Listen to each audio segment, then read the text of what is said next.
Radio Podcast. Og der er velkommen til som nægge. Yes, så er vi begyndt. Det er mit episode nummer 7 eller 6, tror jeg det var. Men ja, jeg har fået en gæst. Louise Petersen. Ja. Ja. Ja, tak fordi du kan komme her. Jamen selv tak for invitationen, og som sagt, jeg er meget glad for at kunne være med her i din podcast. Det er første gang, jeg er med noget Grønlands medie i det hele taget med løb, så det er jo også lidt spændende for mig.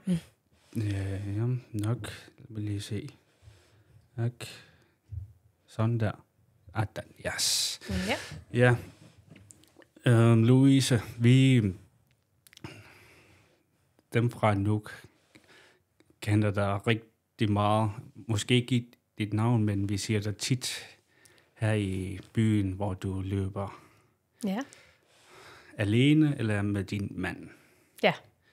Du løber rigtig meget, men lige i, hvad var det nu? Sidste uge, 2 uger siden? Sidste uge siden? Det er lige præcis 14 dage siden. 14 dage siden, ja. Du løb 644 kilometer på 6 dage. Ja. Jamen, det var så mit første 6-dages løb, og det er jo virkelig at kaste sig ud på dybt vand og sige go for det. Jeg har trænet meget til det, egentlig siden vinters, hvor jeg meldte mig til, hvor jeg også har lavet lidt forskellige arrangementer her i Nuuk, hvor jeg har været så heldig også at dig med, Orla, til vores Goggins-test i januar. Hvor det var... Ja, det kan jeg huske. Ja, 4 miles og 4 time i 48 timer. Men du har... Jeg tror, jeg først begynder med at se dig mere fra måske sidste år. Det var måske den første med 24 timers løb. Ja, det er rigtigt. Du løb, hvad var det nu, 150. 150. Ja. På 24 timers løb. Ja. Det er den første gang, jeg har set sådan der med ultraløb. Ja. Men ellers har jeg set dig mange gange, mens jeg kører bil, hvor du løber. Ja, men det er rigtigt. Jeg løber også meget i hverdagen. Og det er jo lige meget, hvordan vejret er. Jeg vil sige, jeg har aldrig nogensinde været på et løbebånd, udover når jeg skulle teste nye løbesko. Ellers vil jeg altid at være udenfor, uagtet vejr og vind og det hele. Så det kan sagtens passe, at du ser mig rigtig meget døgnet rundt også. Ja. Når jeg træner op til lidt større løb, så bruger jeg også rigtig meget nætterne til at træne det og løbe, når det er mørkt, og man egentlig har mest lyst til at ligge i sengen og sove. Ja, så, man kan se, at du løben føler meget i dit liv. Ja, det gør det. Har du altid løbet? Ikke altid. Sådan i min helt spæde ungdom, der svømmede jeg meget mere. Der var sådan det, der var min ting.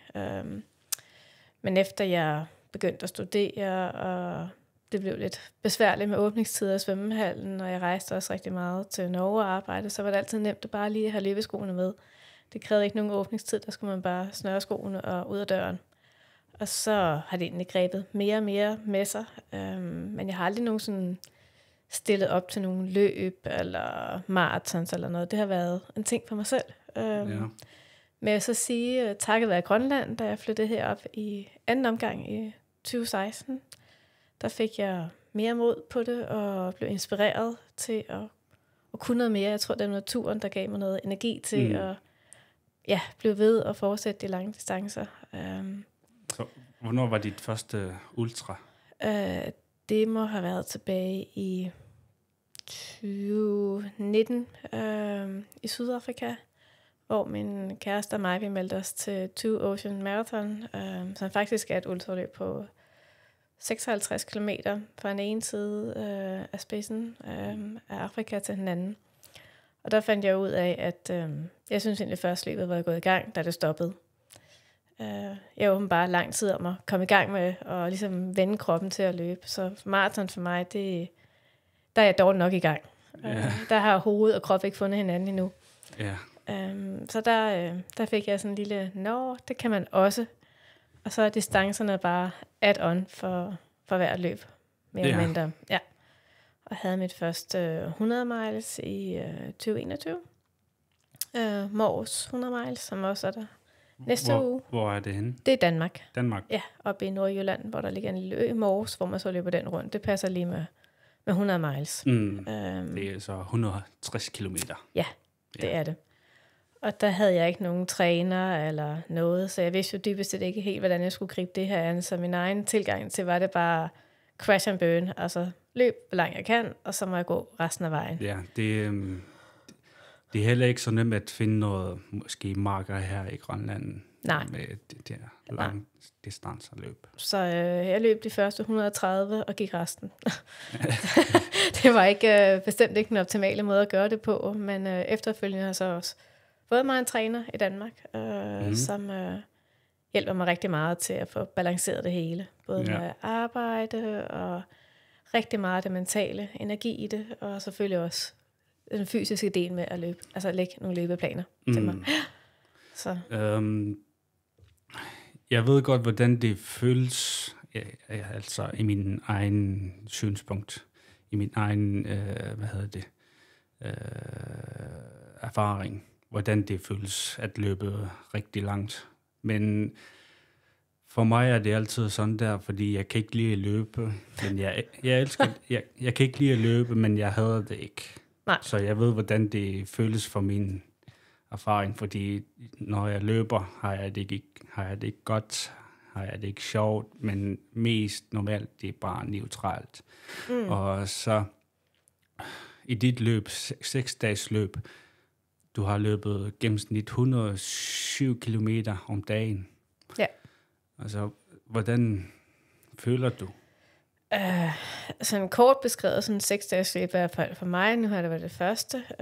Der synes jeg den første dag, der var sat en maksloft på 120, hvilket jeg så også løb den første dag, 120. Der synes jeg egentlig, at igen, de første 50 kilometer var ikke særlig sjove. Jeg fik startet med at få ondt i lysken, og tænkte, det her, der er lang vej hjem nu. Ja. Men så begyndte det hele ligesom at falde lidt i synk, og det gik godt. Og resten af dagen var sådan lidt honeymoon, alt er godt, og masser af energi, og jeg skulle virkelig bremse mig selv for ikke at løbe over de 120. Mange kan være fristet til at sige, nu går det rigtig godt, så jeg lægger bare en masse kilometer i banken, men det betaler man for senere. Yeah. Ja, så der havde jeg heldigvis igen min gode træner, hendes mand, til at hjælpe mig med at sige sådan, nu stopper det vi. Ja. Så har de sagt, at du skal løbe maks 120 kilometer. Ja, og jeg blev fuldstændig trukket i som en marionetdukke. Det var ind og sove, ind og spise, sæt dig ned og hvil dig, ikke? Altså, så jeg skulle egentlig bare tænke på at løbe, og det var virkelig en enorm befrielse, at jeg ikke skulle tænke på andet. Jeg skulle ikke tænke på tider, eller nu sker der vist ind, eller noget. Det så det 100% for, og sad og regnede på Excel-ark, hvad skal min pace være, og hvis nu vil lige skrue lidt på de pauser, så kan vi måske give noget mere. Og så det var ret sjovt at se, hvad der også foregik bag kulissen hos dem. Så det var sådan min første dag. Alt var godt. Anden og tredje dag, der havde jeg en følelse af, at alle børnesygdommene kom. Det var virkelig den ene problemløsning efter den anden. Så var det maven, der drillede, og så var det knæet, der gjorde ondt, og så var det foden, og det var lidt udfordrende også, den her tro på, at alle siger jo, jamen smerterne går over, og jeg kunne jo godt høre, hvad de siger, men at mærke det på egen krop, det er jo noget helt andet. Så jeg var jo bange for, at jeg fik det her enormt ondt i knæet, at nu blev jeg sat ud at spille. Og så erfare, jamen efter at sove nogle timer, så går det faktisk over, og så er det væk. Altså det var en enorm befrielse at opleve det. Yderligere sådan på tredje dagen, der blev rigtig varmt, op omkring 28 grader, og det havde jo også stået som en stor joker for mig fremme, at nu skulle jeg til at deale med varmen også. Det er bestemt ikke noget for mig, sådan en wannabe inuit, at skulle løbe det. Jeg vil hellere løbe i minus 30 end plus 30 grader. Så der vidste jeg også, der skulle også graves et dybt. Jeg fik masser af vand over mig, og kom is ned i BH'en, og is i mine ærmer, og hele tiden hældte mig over med vand. Og det igen fandt jeg ud af, men det hjælper jo faktisk. Jeg kan jo godt det her. Ikke? Ja. Fordi vi kan os, der ikke, eller dem, der ikke har ikke prøvet det der ultraløb, eller nogen, der har opnået rigtig stort. Vi plejer kun at se færdige resultaterne, så kan vi ikke se, hvad du har gået igennem, eller hvad... Alle mellemregningerne. Ja. For eksempel, jeg så dig i billeder, hvor du smilede. Ja, vi ved ikke, hvad du har opnået, hvad du har været igennem i de 6 dage. Nej. Så jeg vil sige, som sagt, 2. og 3. dag, de var lidt tunge. Men jeg havde det også sådan, altså det skulle ikke have lov til at fylde. Min tilgang igennem hele løbet var, at jeg ville bare have en positiv stemning og have det godt. Fordi hvis jeg begynder at gå ned ad den vej, hvor jeg synes, nej, hvor er det hårdt, nej, hvor gør det ondt og sådan noget, men så bliver min energi brugt på det, og det skal den ikke. Den skal bruges på at løbe. Så det bliver sådan meget, at jeg hiver mig selv op i helikopterperspektivet og siger, okay, nu har jeg ondt i knæet, så kan det få 2-3 minutters taletid i hovedet, og så videre. Så jeg synes ikke, jeg havde nogle af de der med, at jeg skulle ud og møde dark sides, eller monster, eller noget som helst andet. Altså, jeg synes, jeg var glad under hele løbet, og det er også, hvad jeg faktisk blev kaldt af nogle af de andre løbere. Det var sådan enten The Smiling Ballerina, eller Green Landing Machine. Så jeg havde ikke, jeg var ikke ude at græde på noget tidspunkt. Jeg var ikke ude og brokke mig til min træner, og jeg synes virkelig, der er god stemning for dag 1 af. Selvom der også var udfordringer. Selvfølgelig er der det. Ja, altså, sådan set alle er på spil. Du har erfaringerne, og du har gode trænere, som du skal... Ja, pingpong med, ikke? Ja. Så, og mit bagland var i orden, så jeg synes egentlig, alt var godt for mig. Det her. Der var ikke noget, der lå og spøgte af noget. Så på den måde er det også enormt privilegeret at kunne snøre skoene med det gode mindset. Ja. Men som sagt, så efter de 3 dage, så var det som om igen, ligesom alle andre løb, de første par kilometer af tunge. Her var det så bare de første 3 dage af tunge. Og så kom jeg ind i en rytme, hvor det hele bare kørte. Altså alt var tunet ind på det rigtige. Så de sidste 3 dage var faktisk en stor fest for mig. Og jeg indrømmer gerne til sidst, hvor jeg tænkte sådan, nej, jeg kunne godt have fortsat. I kan ikke lukke festen, når den er allerbedste. Så og jeg formåede egentlig at holde det i løb konstant på nær de passager på ruten, hvor jeg helt sikkert ikke skulle løbe. Det var op ad bakke og ned ad bakke. Der havde vi aftalt fra starten af, der blev der gået. Simpelthen bare både for ikke at bruge unødig energi, men også for at undgå skader. Så det var de passager, hvor jeg havde valgt at gå. Og så var der selvfølgelig den første omgang, efter jeg var inde til en pause, eller havde været inde og sove, der måtte jeg også gå mig i gang. Altså man er jo stiv, og det hele skal lige trækkes i gang, ikke? Og så kører man. Hvad var dit plan dag til dag? Hvor lang tid skal du løbe? Hvor mange antal skal du løbe, for at du tager en pause? Jamen, det var delt meget ind i blokke af 2-3 timers løb. Så hvis man starter fra frokostdag, altså jeg havde ligesom delt hver døgn ind i en 24 timers løb. Så jeg egentlig løb 6 24 timers løb, for at gøre det lidt mere overskueligt i mit eget hoved. Og så dagene var så delt ind, at ved frokosttid, der havde jeg cirka 1,5 times pause, hvor jeg sov 1 time, og spiste frokost en halv time, eller omvendt rækkefølge. Og så var jeg ude og løbe mellem 2 og 3 timer, inden at have en halv times pause, ude og løbe igen, og så ind til aftensmad, hvor det samme gentog sig med 1,5 times pause igen, løb om aftenen, og så sov jeg 3 timer om natten. Så har du snacks med, mens du løber? Ja, det havde jeg. Og så banen var jo ret kort, den var jo på 674 meter, så man løber rundt i cirkler i de 6 dage.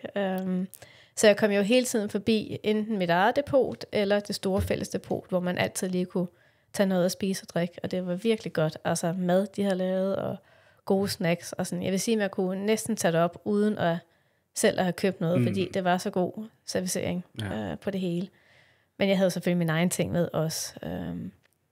Jeg havde købt proteinbar, som om jeg skulle give hele Sverige proteinbar, fordi det er sådan ofte det, jeg bruger, når jeg er ude og vandre i fjeldet på længere ture, så kan jeg altid lige trække sådan en op af lommen. Men det fungerede ikke særlig godt for mig i løb. Der havde jeg mere lyst til rigtig mad. Altså mad. Det var ostemad, og det var masser af frugt, og det var ris og kartofler og kødboller og sådan solid kost. Jeg ved godt, når man løber alene, det kan være, især hvis man løber rigtig langt, og ikke kun en dag, men i flere dage, når man løber alene, kan man rigtig blive lidt kedeligt og ensom. Du løb sammen med rigtig mange, var der rigtig mange, der deltog, og hvordan hjalp det dig? Det gjorde det. Altså, vi var omkring 45, der deltog, og alle kom med hver deres grund til at komme. Alle var enormt velfunderet, hvorfor de gjorde det her. Og det er også enormt godt kan lide ved det her lille løb i Viredal, det er, at der er plads til alle. Der var nogen, de havde valgt at gå for dag 1 af, så gik de i 6 døgn. Andre var super professionelle og sponsoreret og løb benhårdt efter rekorder. Og så var der dem, der tog det som en ferie, så var det lidt ude at ligge i poolen, og så var de inde og sove, og så hyggede de sig og spiste. Så der var ligesom rum til alle, og det kan jeg enormt godt lide. Og det var også, når banen ikke er længere, så er der altid mulighed for at snakke med nogen, hvis man har lyst til det. Jeg så nogle af billederne, og jeg kunne se, at der er ikke så meget yngre løbere. Nej. Det er kun mest. Ja. Jeg var ikke en af de yngste, men tæt på. Og jeg fylder altså 50 næste år. Der var mange i 50'erne, 60'erne, 70'erne og en enkelt på 80 år. Jeg tror, noget af det handler om, at man skal have tiden til at træne op til det. Ja. Og det kan være svært med små børn. For der skal virkelig lægges mange kilometer for at have den fysiske ballast til at kunne gøre det her. Ja, det er ikke kun fysisk, men det er også psykisk. Det er det også, og der tror jeg også kan være en fordel, at man som lidt ældre har måske noget mere tålmodighed i det, at man ikke går efter et hurtigt resultat, som på et halvmaraton eller helmaraton, eller en kortere distancer. Ja, som du har sagt, at det første dag eller 3 dage var det hårdest. Altså den første dag var jo nemt, fordi man havde masser af energi, og alt var godt og sådan noget, ikke? Men dag 2 og 3, der... Nej, du nævnte også den første dag... det allerførste, de første 50 kilometer, der var det også hårdt. Ja, det synes når man tænker over, det er kun 50 kilometer, og jeg har stadig... Altså, stadigvæk 6 dage nu. Ja. Men det var altså sådan det der med, at jeg synes ikke rigtigt, at min krop kunne komme i gang, men jeg er faktisk vant til at have det sådan, altså næsten lige meget. Hvilken løbetur jeg tager, så er det altid ligesom lige det til at starte med. Hvis jeg kun skal løbe 10 km, så synes jeg også, de første 3-4 stykker kan være hårde, ikke? Og hvis jeg skal løbe 100 miles, jamen, så er det måske de første 30, der er hårde. Men her var det jo så de første 50, ligesom... Ja. Det var også min første problem i mit 1000 kilometers løb, som skulle være 3500 kilometer. Den første dag løb jeg 103 kilometer, og efter omkring 90 kilometer kom tanken bare, jeg har stadig 30 løb tilbage, 30 dage tilbage. Jeg tror, det var den, der fik mig til at ikke... Jeg vidste allerede, at mit krop kommer til at få en chok, men jeg vidste ikke, at min psykisk skal også få det chok. Nej. Det var en af problemerne, jeg fik, især i den første dag. Ja. Og dem, jeg ad, var ikke så gode ved mig. Jeg var ikke rigtig sådan set forberedt mig til... Jeg har forberedt mig det gode mad, som jeg skal spise, men den dag fik jeg... Jeg fik at vide, at det der mad er ikke godt for mig. Så næste dag har jeg bare taget det, jeg ikke kan spise, væk fra mit madplan. Ja. Ja. Ja. Så, men det er jo også, altså, det kender du sikkert også selv, rigtig meget afhænger også af dagsformen. Hvordan har man det lige den dag? Hvordan har man sovet? Og har man arbejdet meget op til? Og der er en masse ting, der er i spil på de her lange distancer. Det er ikke bare lige, kan man holde et vis pace. Men det er jo også det, der er sjovt ved at komme ud på de længere distancer. Du løber det løb, som jeg løber, fordi der er mange forskellige løb, man kan løbe. Man kan løbe 5 kilometer, 10 kilometer, halvmaraton, maraton. Det er helt, selvom det er bare en løb, det er helt forskellige, sådan set, hvad er det? Fuldstændig. Løbetype. Ja. Og ultra, det er ikke en hurtig løb, det er meget tålmodig og... Præcis. Det er meget i hovedet. Ja. Det er fysisk er det ikke mest så hårdt, men psykisk skal man være meget stærk. Ja, og altså for mig hjalp det rigtig meget at bide det op i små bidder hele tiden. Så jeg tog det meget ligesom fra blok til blok. Altså sådan, når jeg var inde og hvile inden jeg haft min pause på, om den var en halv time eller en kvarter, eller hvad den var, så startede jeg lidt forfra igen hele tiden, så det blev bidt op i bitte små bidder, ikke?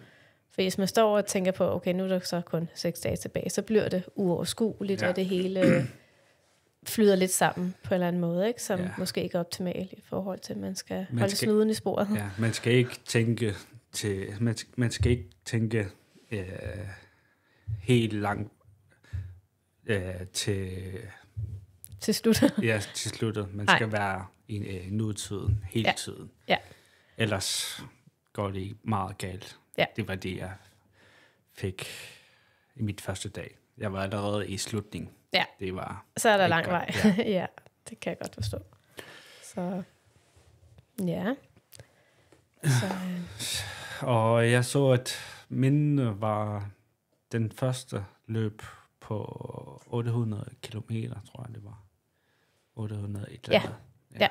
Det var en fra Belgien, som tog rekorden i år hos mændene. Jeg ved, sidste år prøvede han at gå efter verdensrekord at slå, eller med 1000 kilometer, men han blev så skadet. Og han kom tilbage, men jeg tror ikke, han kom tilbage for at slå den rekord. Han kom bare tilbage for at have en god oplevelse.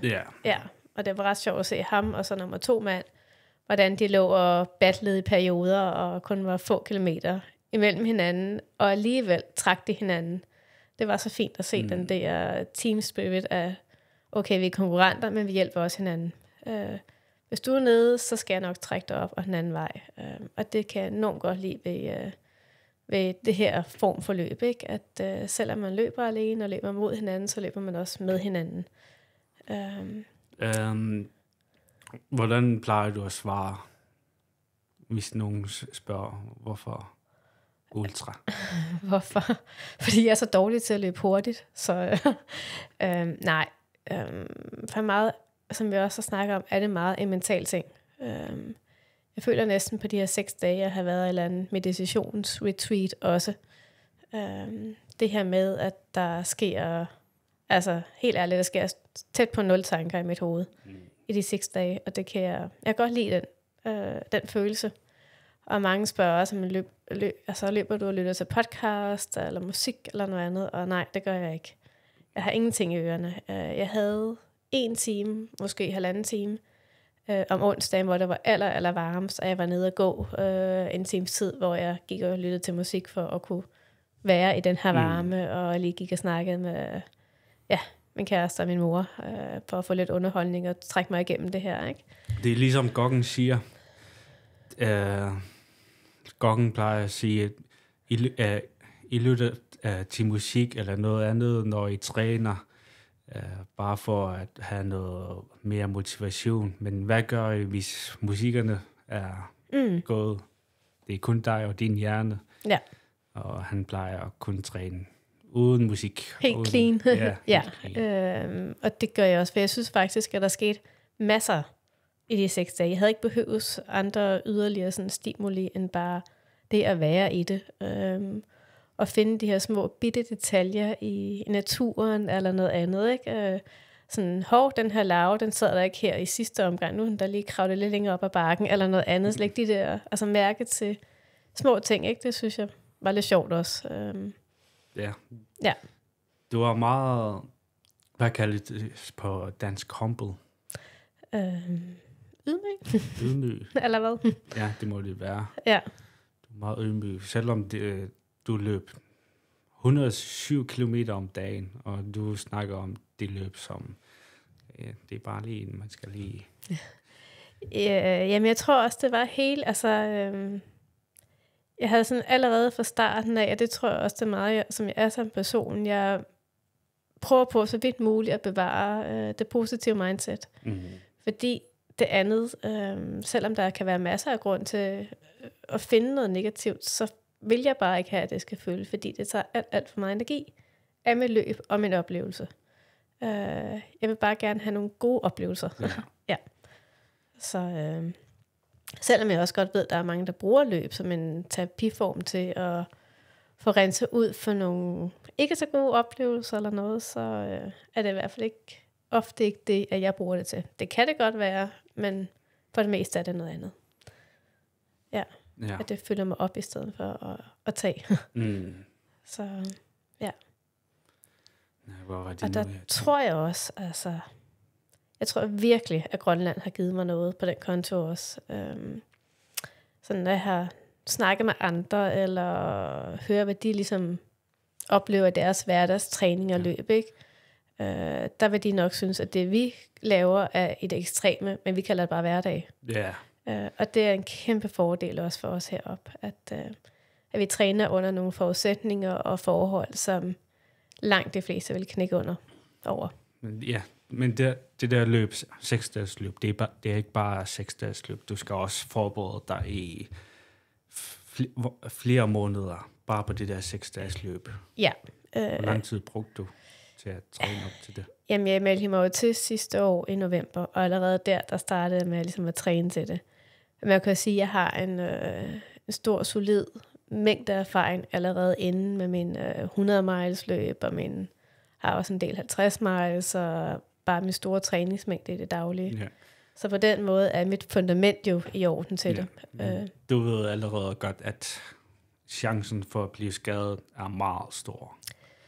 Det er den, og der gør jeg jo også alt, hvad jeg kan for at forebygge det. Hver morgen, der styrketræner jeg jo 20-30 minutter, eller 6 ud af 7 dage, ikke? Mm-hmm. Står med kældespil og vægte, og bruger min egen vægt, og alt muligt, netop for at forebygge skader. Fordi hvis jeg ikke havde gjort det, så havde jeg gået i stykker. Og så bruger jeg stadigvæk svømning som cross-training, til at gøre noget andet også godt for kroppen. Så jeg synes, jeg prøver at sætte mig på så mange poletter som muligt, for at undgå de her skader kommer, ikke? Og jeg kunne også se, at det giver også pote i forhold til, hvor mange andre løbere så ud allerede efter dag 2. Ikke? De faldt sammen i overkroppen, og deres core var ikke stærk nok, og hang til siderne og sådan noget. Ikke? Det gjorde jeg ikke på noget tidspunkt. Ja. Og det er også takket være min træning. Ja. Min træning, ja. Og i min erfaring, og det der mit løb i maj måned, jeg vidste allerede også godt, at jeg kan få skaden. Det er meget... Ja, det er også tung belastning. Muligheden for at skade, det er meget højt. Det er vist så godt, at jeg fik det allerede først i 300 kilometer. Ja. Jeg fik det skadet i 300 kilometer, og skaden først gik over i 900 kilometer. Ja. Så jeg løb... Mange kilometer med. Jeg løb 600 kilometer med mange forskellige skader, hvor jeg har haft mange pausedage, fordi mine skader gør så meget ondt. Jeg kan ikke rigtig gå. Og hver gang, når jeg løber, hvad hedder det? Det der rall. Det er... Hvad var det nu? Næsten 5 kilometer rundt, tror jeg det var. Hver runde tager jeg lige så godt derude. Tager jeg lige noget mad og får pause lidt. Og hver gang jeg får den lille pause, som er været 5 minutter eller måske under, og når jeg løber igen, så skal det tage 1-2 kilometer, før smerten går væk. Ja. Det er hver runde, jeg føler sådan der. Ja, men jeg var meget uheldig med vejret i maj måned. Det var, den dag, jeg fik skade, det var den første runde, jeg skulle løbe, og det var den rute, jeg tog, som var ikke rigtig den smarteste, fordi vejen er Sådan ujævn og der var ny sne, og der var det hele ny sne, og jeg tror... Der var mange benspænd for dig. Ja, ja. Jeg tror alt for meget forkerte... hvad kalder man? Sko? Nej, jeg landede alt for mange forkerte... hele tiden ned i små huller og ujævnt. Ja, den første 200 meter, så fik jeg skade den dag. Men jeg tog til fys den anden dag, tror jeg det var. Ja. Ja, men... Det var også en lang tur, du ude på, må man sige. En hel måned. Mm-hmm. Så er du snart klar til det store løb over i New York. Nej, jeg tror ikke, jeg skal løbe sådan nogle løb igen. Fordi jeg har løbet 600 kilometer. Det var mit første sådan set ultraløb. Og 1000 kilometer har jeg lige gjort den anden gang. Ja. Og det skulle ellers være 3.500, som jeg rigtig ellers meget troede på det, men jeg var ikke psykisk klar. Nej. Det var jeg ikke. Men det der 1000 kilometer anden gang løb, var det meget godt for mig, fordi jeg har lært meget af mig selv inden den første 1000. Fordi den anden der 1000, jeg har lært meget, hvordan jeg kan styrke mit mentalt styrke. Ja. Ja, det... Hvad gør du for at træne den mentale styrke? Kommer lidt tips og tricks? Ja, jeg har lært meget af mit andet 1000 løb med mig selv, hvordan jeg kan håndtere mit mentalt bedre. Ja. Fordi jeg har den der alle der ikke løber, som har hver gang, når man løber, får de meget dårligt af sig selv. Kroppen bliver ved med at sige, hvorfor løber du? Stop. Ja. Du behøver ikke løbe, du har det ondt. Alle nerverne er aktive, og den prøver jeg meget at stoppe med. Den tankegang prøver jeg meget at stoppe ved, at jeg prøvede ellers først med at lytte til musik, podcast og alt det der, og uden lytte til musik, men jeg kunne ikke finde noget, som jeg kan bruge, som virkede. Jeg lyttede til David Goggins rigtig mange gange, 3-4 forskellige podcasts, som han har været med til. Ja. Men der er ikke bare nogen, som jeg kan ikke rigtig bruge, fordi jeg vidste allerede, at David Goggins er helt noget andet, fordi... Han er fra en anden planet. Ja, han kan grave, hvis han får det dårligt, han kan grave meget ned for at finde noget værktøj. Ja. Dem havde jeg ikke, men en ting, han sagde, fik mig til at have en anden, helt ny synspunkt, fordi han sagde, at hvis du ikke kan styre den anden lyd, hvis den anden lyd styrer dit krop, så kommer du ikke til at få succes eller noget. Du skal styre din egen krop. Du skal styre din egen anden stemme. Det er dig, der skal være bestemt over din krop. Ja. Det er det, der fik mig til at fik øjnene meget åbne. Mm. Ja, så den dag vidste jeg behøver ikke noget musik eller noget andet til at motivere mig. Det er mit krop. Det er mig, der skal bestemme over mit krop, hvordan jeg har det. Ja. Så lige meget om jeg har det ikke godt, så kan jeg løbe. Ja. Det er fornuftigt. Ja. Så. Ja. Hvordan var den sidste dag? Jamen, det synes jeg faktisk var en ren fest. Den der følelse af flow på det hele. Og kunne løbe til det sidste. Holde en god kadence og tempo. det var enormt tilfredsstillende. Og der var virkelig god stemning også til på selve løbet, ikke?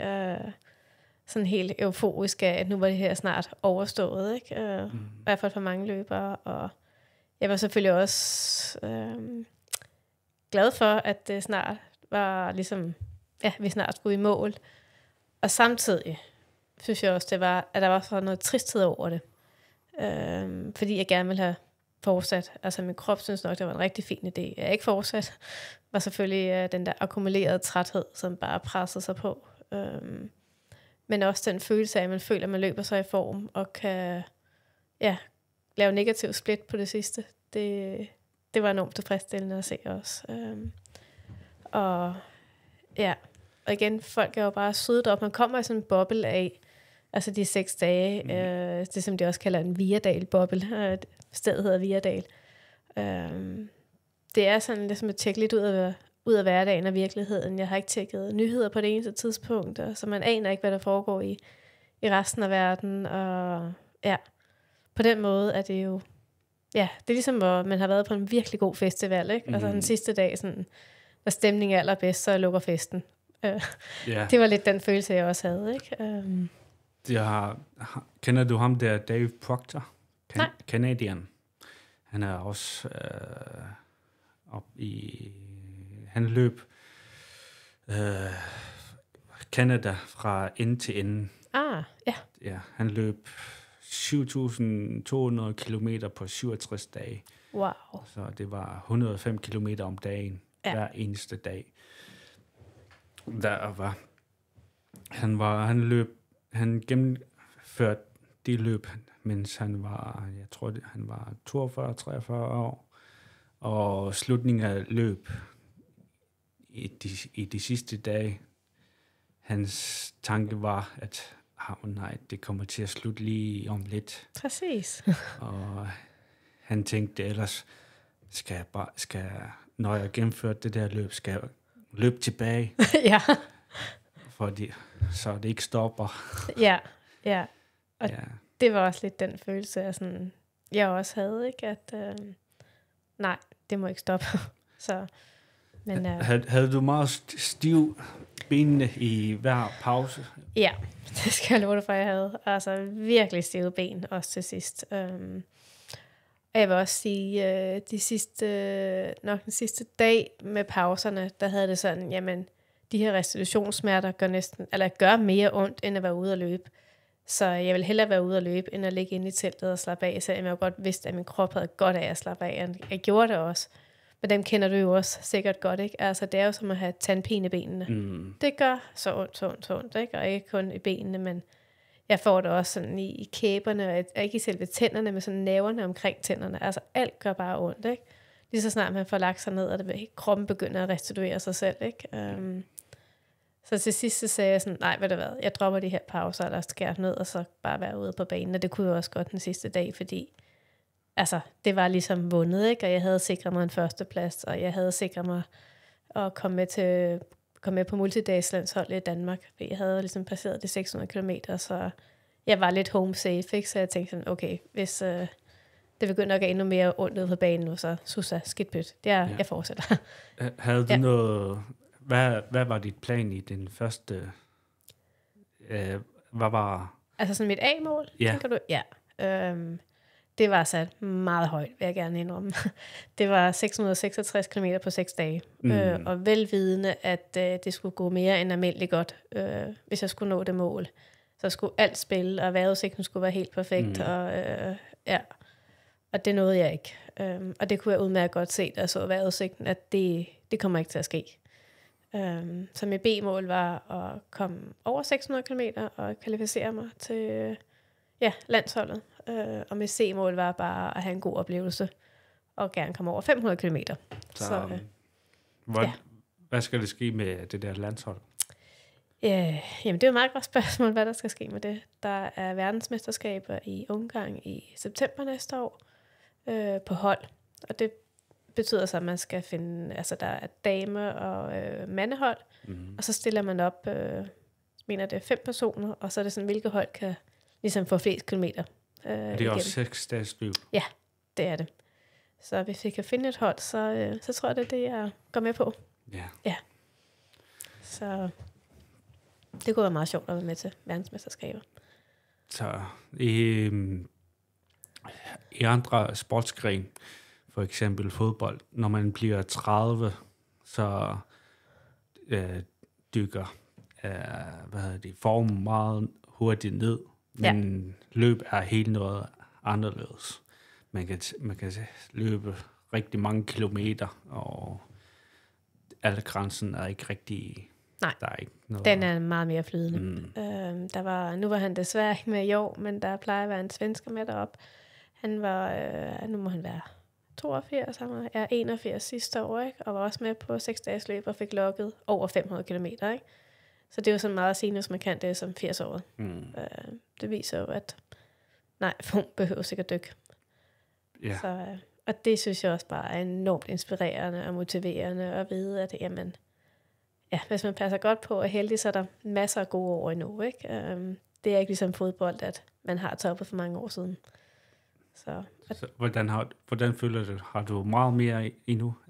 Ja, det har jeg da. Jeg føler mig som stadigvæk som en nybegynder. Ja, du sådan set først startede i 2019. Ja.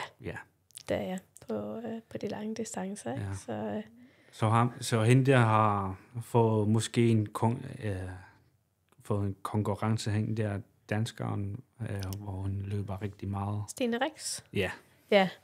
Ej, det behøver jeg da heldigvis ikke tænke på at komme op i nærheden af hende, og det er heller ikke mit mål. Altså, Stine, hun er dybt professionel og lever af det, og starter i morgen til 1000 km forsøg sammen med David.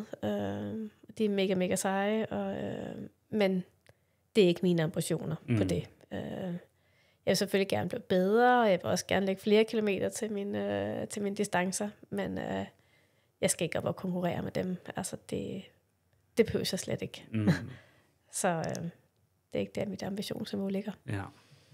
Så jeg har jo også fuldtidsjob og vagter og alt muligt, og skal få det hele til at gå op i en højere enhed. Så næste september, næste år, har du så er det en VM, men hvad har du ellers? Lige nu har jeg ikke sådan andre ting. Nivi Geis og mig, vi har jo også et projekt med at skulle løbe over indlandsisen, som de første kvinder i verden i løbesko.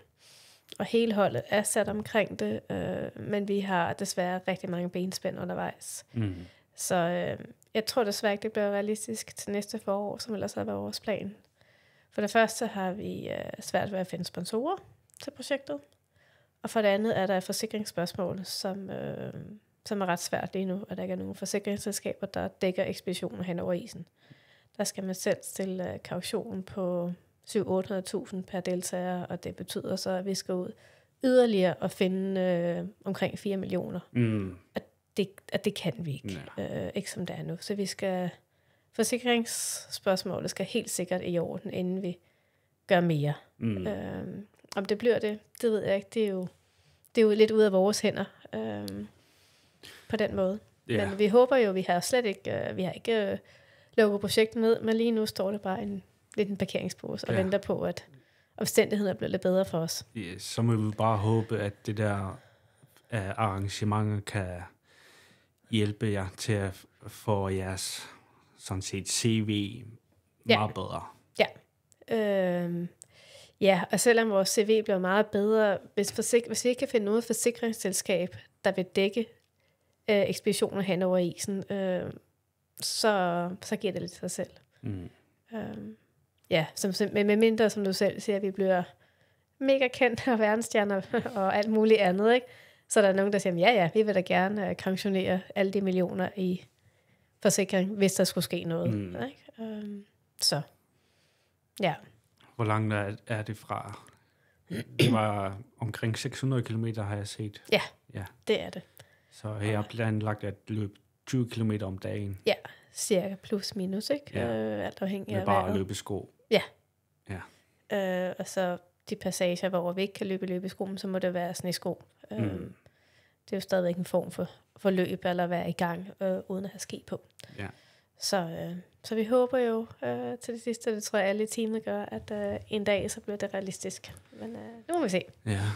Som dem, der tager over til, Mount Everest, de plejer at sige, at vejrudsigten er lige meget. Vejrudsigten er helt noget andet, når man tager til Mount Everest, fordi Mount Everest med store bjerg har sin egen vejrudsigt. Den svinger bare, men man kan ikke rigtig regne med vejrudsigten. Kommer det til at måske også være det samme med, når man krydser for indlandsisen? Det tror jeg helt sikkert. Altså, det er vejret, der bestemmer. Jeg har en kollega, som prøvede at komme over her i foråret på ski, og de måtte jo vende om.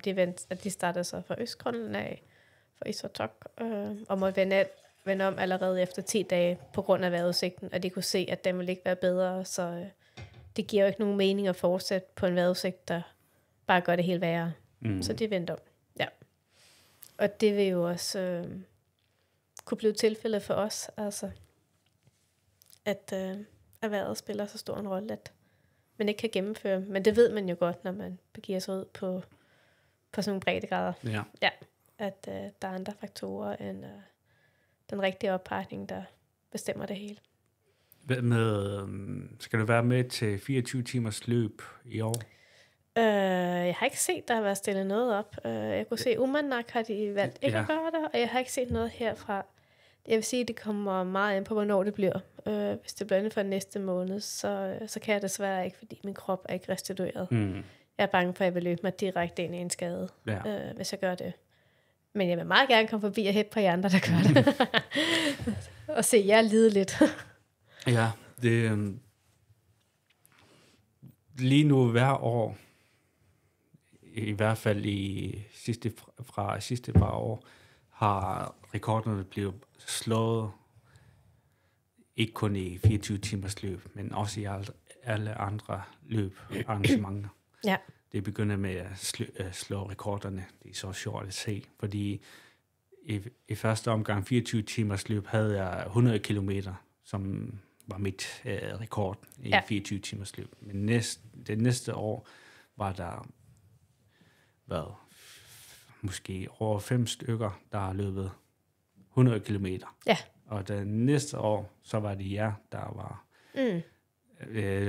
lige nu er det dig, der har rekorden, ikke også? Jo, og jeg ser meget gerne, den bliver slået, for det kan en chance. Ja. Rekorden skal blive slået. Det skal den. Ja. Det er der helt sikkert nogen, der godt kan gøre bedre, end det jeg gjorde der. Jeg var ikke super stolt af min præstation der, men det var fint. Ja. Ja, jeg ved ikke om Angutinguar, han stadig vil gerne have en løber. Hvad var det nu? Han vil gerne løbe 100... Og det ikke 100 miles, det var i hvert fald hans mål sidste år. Ja. Ja. Og jeg tror, det var mere lige nu i år. Han vil gerne løbe længere end 160, som jeg kan huske. Det tror jeg, fordi han nævnte nemlig, at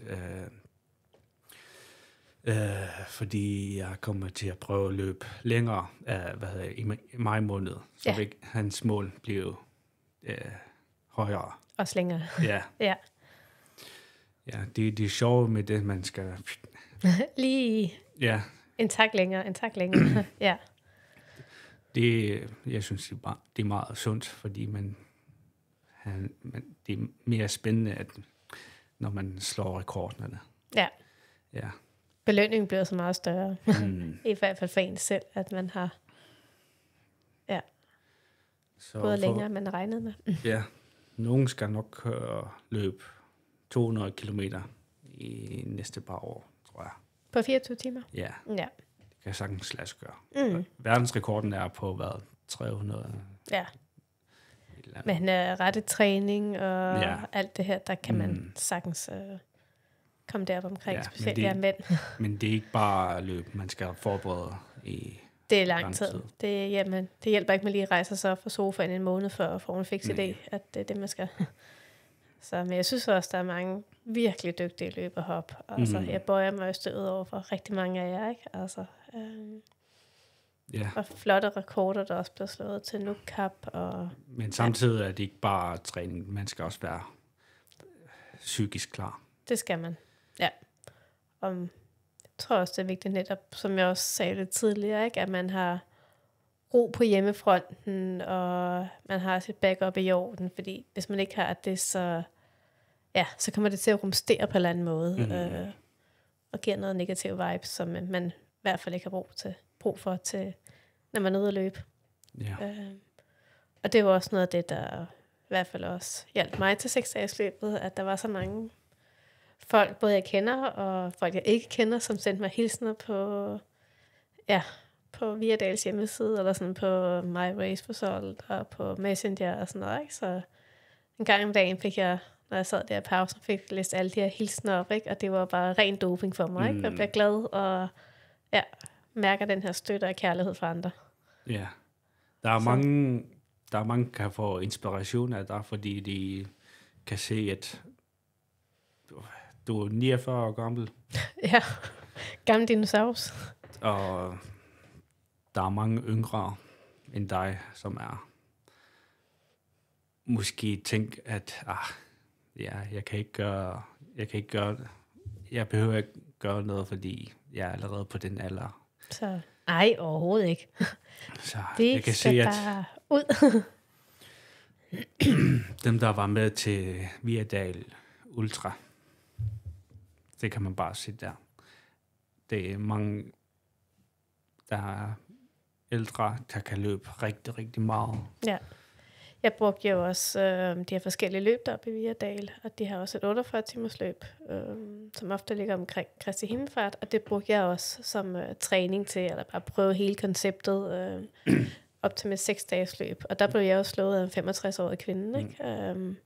Som hun, ikke fordi hun løb hurtigt overhovedet, hun gik rigtig meget, men hun sov bare ikke i 2 døgn. Og så hun lavede en verdensrekord på den konto, ikke? Og der lavede hun så verdensrekord på 72 timer. Så det er jo helt fantastisk. Jeg så det på Facebook opslag. Det var i 1. juni. Det var omkring der. På 48 timer. Ja. Så der er masser af muligheder derude, hvis man har lyst til at gå den vej på de lange distancer. Der er også flere grønlandske folk, der bliver mere og mere, der kan godt lide at lave ultra. Ultra har aldrig været noget berømt her i Grønland. Så ikke rigtig sådan set. Det er først i Wonderful Nuuk startede, tror jeg det var. Ja. Den blev bare mere populær. Det var i 2000. Hvornår startede det? 2016, 15? Ja, jeg tror, det passer mig godt deromkring. Det er der, hvor alting begynder at der er flere løbere, der går den vej. Ja. Men jeg tror også bare i det hele taget, at ultraløb er blevet mere populær, ikke? Det er ikke længere nok for folk at løbe et maraton, fordi det er så mange, der gør, eller en Ironman, ikke? Altså som du selv siger, den der grænse bliver hele tiden rykket lidt, ikke? Og så er det jo naturligt, men så bliver det jo ultraløb, der er næste step, ikke? Og det der med, men, som vi også har snakket mange gange om, det kan man jo også godt, selvom man er oppe i årene, ikke? Det er ikke nogen hindring, tværtimod. Jeg tror, det er også fordi, jeg kan godt lide at løbe ultra, fordi der er ikke så mange mennesker, der har gjort det før, så det var helt noget nyt for Grønland, og jeg tror, det er derfor, jeg kan godt lide at udfordre det der sportsgren. Ja. Og ikke bare løbe halvmaraton eller maraton. Ja. Det kan jeg godt. Og så synes jeg faktisk også, jeg ved ikke, hvordan du har det, Ola, men jeg synes, det kan være næsten mere hårdt at løbe et halvmaraton eller et maraton frem for et ultraløb. Jeg personligt er i hvert fald mere smadret efter de maratons, jeg har løbet, end nu her, efter mit 6-dages løb. Ikke? Ja, det er også helt noget andet, fordi med halvmaraton og maraton, man skal løbe en højere pace, Præcis. Og man får udmattet meget hurtigt. Ja. Og det der ultramaraton, man kan passe rigtig godt på sit krop, og man kan løbe rigtig langt, uden at blive smadret, men det er meget psykisk løb, det der. Ja. Ja. Jeg vil sige, det er en anden pris, i hvert fald, jeg betaler nu. Jeg vil sige, jeg har aldrig været så træt i mit liv, som jeg var sidste uge. Altså, jeg kunne sove non-stop, mere eller mindre, efter de her 6 dage. Eller, ikke at jeg kunne sove, fordi jeg sov faktisk ret dårligt, men den der total udmeldelse ind til inderste celle, den har jeg så heller ikke mærket før. Men det er helt okay, det gør slet ikke noget. Men det er bare sådan en sjov oplevelse at have, at man kan være træt på det plan, ikke? Og selvfølgelig er man det, når man ikke har sovet ordentligt i 6 dage, og man har løbet plus 600 kilometer, ikke? Men, ja. Så 644 kilometer, det er rigtig meget stort. Hvordan ser du det nu? Fordi for eksempel, da jeg første gang skulle løbe 1000 kilometer på en måned, tænkte jeg, kan man gøre det? Det er meget stor grænse, som ingen grønlænder har gjort det før. Så det var meget stort for mig dengang. Men derefter opnåede de 1000, var det bare, føles det bare, det er meget normalt. Ja. For mig føles det, at det er bare 1000 kilometer. Så er der ikke noget med, at der er spænding bare gået, så skal jeg gå efter en anden ny en. Ja, det kan jeg sagtens følge dig i. Den der sådan magi omkring nummeret forsvinder lidt, ikke? Eller distancen. Altså det bliver sådan lidt, man bliver ligesom lidt fartblind, ligesom man kører bil, ikke? At man kan ikke rigtig mærke hastigheden, man kan heller ikke rigtig mærke distancen her på samme måde. Det bliver bare, ja. Men samtidig er jeg jo også bare, altså jeg er enormt stolt og glad for, at jeg kunne. Ja, og så igen det der, altså jeg har aldrig nogensinde kunne, hvis jeg ikke har haft min træner og hendes mand med, til fuldstændig at mikrostyre det hele, så havde jeg mistet overblikket over det. Og det samspil, ikke, man har sammen, det synes jeg også er helt magisk. Hvad inspirerer dig? Det kan være mange ting, der inspirerer mig. Det kan være andre løbere, men det kan også bare være, altså igen herop, naturen, og bare det at kunne komme ud hver dag, ikke? Kan være en gulerod i sig selv, altså uagtet vejret, ikke? Det kan være inspirerende at skulle komme ud i den vildeste snestorm, for mig også. Så det kan både være de store ting, der inspirerer mig, men også de helt små ting gør det, ja. Elsker du at løbe i dårligt vejr? Ja, det er det bedste. Ja. En vejr kan der løbe i medvind og høj sol og 15 grader, ikke? Det er der ikke så meget hokus pokus i. Da jeg trænede op til Ironman, hver gang, når der er så meget vind eller dårligt vejr, har jeg altid set, at det her det er godt for mig, fordi det er en udfordring, jeg skal gå igennem. Og der er mange, der ser, når der er uvejr eller dårligt vejr, der er psykisk bliver smadret, fordi det kan ikke... Jeg gider ikke leve i det dårlige vejr. Men for mig, jeg kan godt lide det, fordi så kan jeg... Hvad hedder det? Så er det flere bolde at battle med, ikke?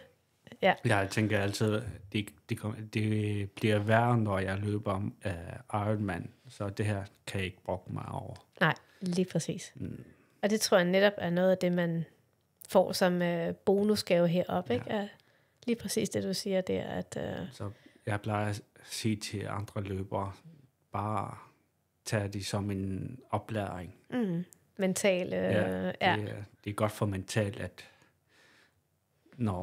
når du får modstand, skal du kæmpe mod den. Ja, lige præcis. Så, ja.